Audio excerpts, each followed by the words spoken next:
Havajská technika Ho'oponopono vám pomôže začať každý deň odznova, nastúpiť na cestu vnútorného odpustenia a tým i opustenia toxických myšlienok, emócií, spomienok a energií, ktoré nám už neslúžia a potrebujeme ich pustiť preč.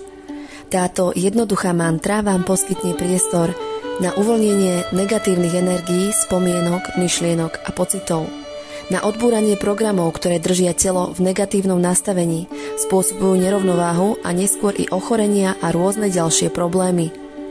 A na vytvorenie vnútorného šťastia, na zlepšenie vzťahov, uzdravenie rôznych ochorení, či už na fyzickej úrovni, alebo na duševnej či psychickej.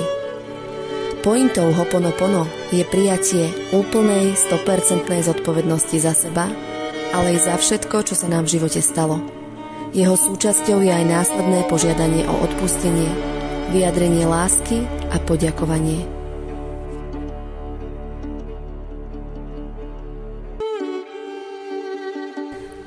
Prepáč mi, odpusť mi prosím, milujem ťa, ďakujem ti. Prepáč mi, odpusť mi prosím, milujem ťa, ďakujem ti. Prepáč mi, odpusť mi prosím, milujem ťa a ďakujem ti. Prepáč mi, odpusť mi prosím, milujem ťa a ďakujem ti. Prepáč mi, odpusť mi prosím, milujem ťa a ďakujem ti.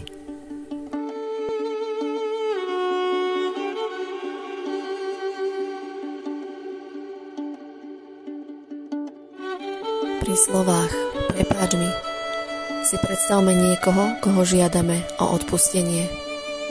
Predstavme si Boha, vyššiu silu, osobu, ktorej sme ublížili, alebo samého seba. Aj samého seba prosíme o odpustenie. Slovami prepáč mi zároveň prijímame zodpovednosť za to, že nie sme obeťou situácie, ktorá sa stala, ale že sme si ju vybrali tak, ako bola prevedená.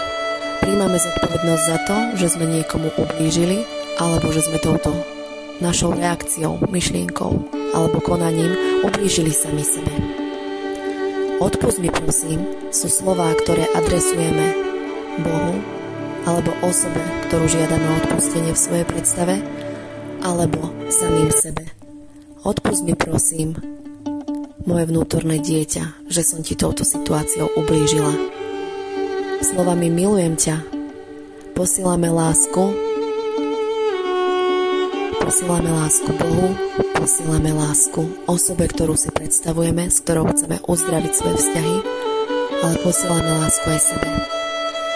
Ak odpúšťame sami sebe, tak si posielajme hlavne veľa lásky, pretože ľúbime svoje vnútorné dieťa, ktoré tam pre nás stále je, ktoré potrebuje objatie.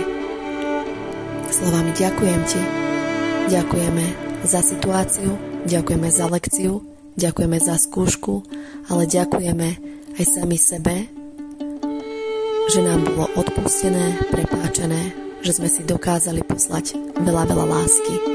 Ďakujeme osobe, ktorú si predstavujeme, a ďakujeme hore Bohu.